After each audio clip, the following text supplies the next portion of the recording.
Привет, народ! В этом видео я собрал все, что смог откопать на просторах интернета по восьмой части Резика или Village, кому как больше нравится.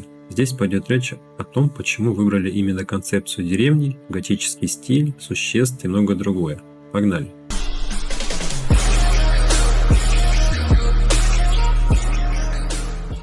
Препродакшн.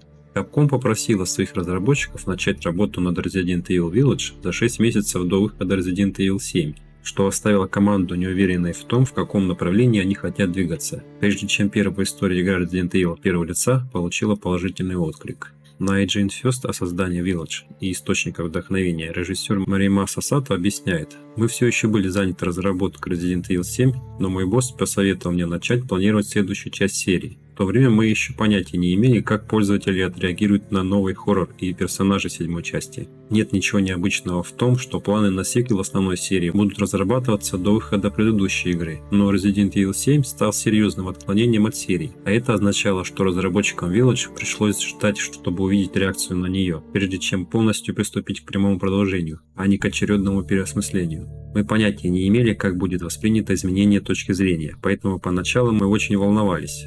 Но когда мы выпустили Resident Evil 7 примерно через полгода после начала разработки Village, она была принята очень хорошо. Это помогло нам принять решение сделать Village прямым продолжением», — говорит Сато. Этот успех означал, что Village стала игрой от первого лица и продолжила историю главного героя Resident Evil 7 Итана Винтерса. Но команда уже запланировала добавление деревенского сеттинга, вдохновленного Resident Evil 4. Эта смесь старого и нового привела Сато к описанию игры как потомство Resident Evil 4 и Resident Evil 7. А не как перезагрузку одной или простое продолжение другой. Игра задумывалась как продолжение Resident Evil 7 Biohazard, как по сюжету, так и по стилю. Маримаса Сато представил деревенскую обстановку как способ развития предыдущей игры, действие которой происходило внутри дома, на одну семью и вокруг него. Первоначальное кодовое название игры было Village, хотя будучи игрой AAA класса, она неизбежно стала бы Biohazard 8.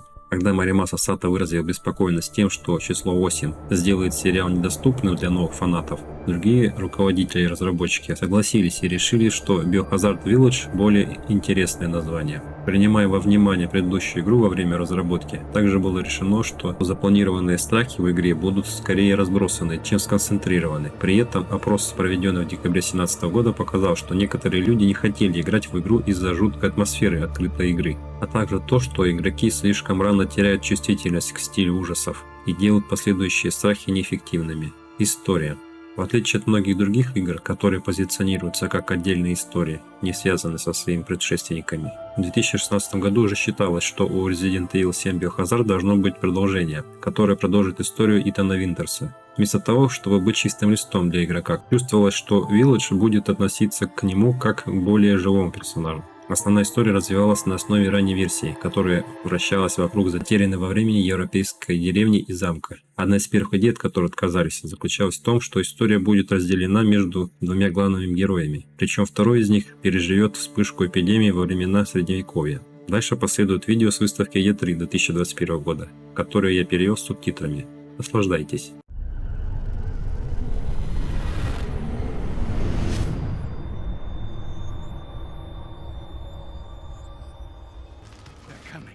Who is?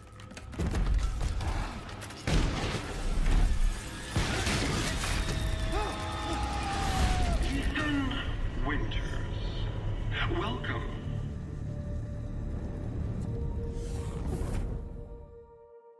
In Resident Evil 7, we created Ethan to act as the player's alter ego, a cameo-like character without any strong personality.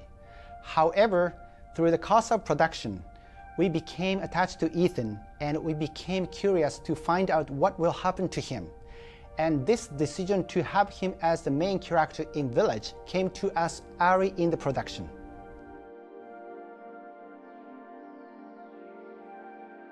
While we began production for Village before RE7 was out, we actually had a plan for Ethan's destiny during RE7's development. And with the popularity of RE7, we were able to realize this idea.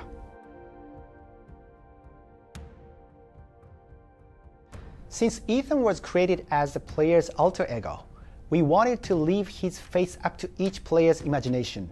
So at this point, we don't want to show his face in any official form.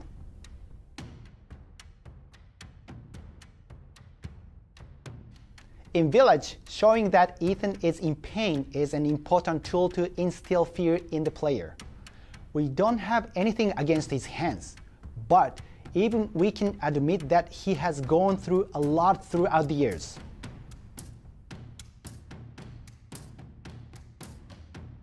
Naturally, there were many ideas that were not fully implemented in Village, either due to it crashing with the gameplay or game tempo or other reasons.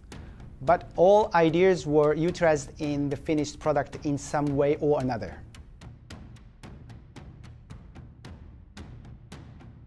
This is one of the contrasts to the modern horror of RE7, where Village instead leans towards a gothic horror type action. Creatures in Village are a modern, biohazardous interpretation of the classic monsters like werewolves, vampires, and murmur.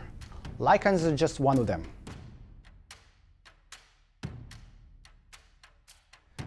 We created the Duke to be a beloved character, but we were surprised to see that he has now become equally or even more popular than Lady Dimitrescu.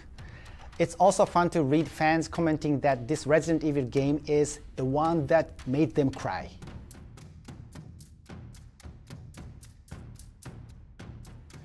That it gave me the privilege to work on Resident Evil Village. That we were able to complete the fatherly story of Ethan Winters. We actually have more ideas of creating more monstrous or ugly creatures before we settled on Lady Dimitrescu's current design. However, since her stage's concept was a castle of frightening women, we had to ask ourselves, how can we make it both bewitching and scary at the same time? The end result being the tall lady. That's easy, moral.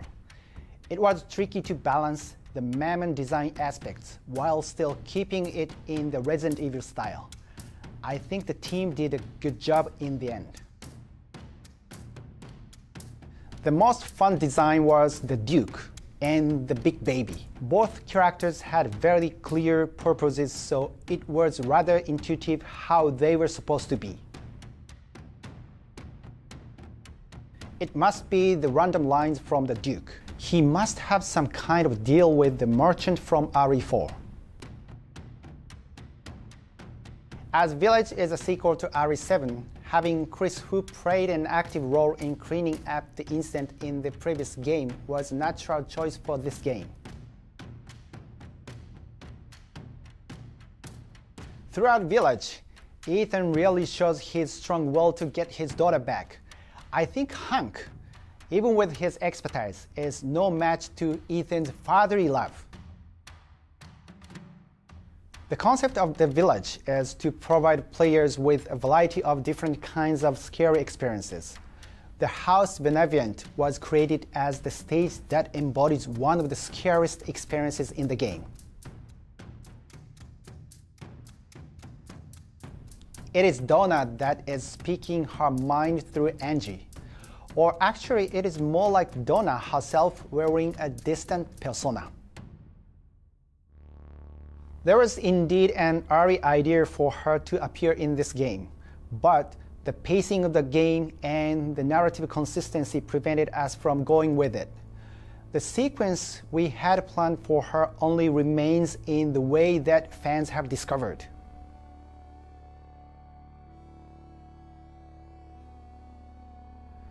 I asked Morimasa Sato for this one, and out of all Resident Evil creatures, he said that the Crimson Heads is the gold standard. He has never been so surprised by a creature as that one. And he told me that for Village, Ethan is his favorite, but that he has a strange attachment to Moro as well.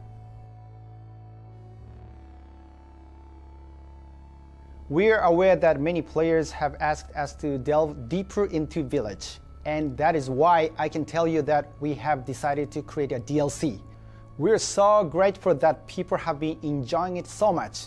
Thanks to everyone's response, we have begun production on the DLC.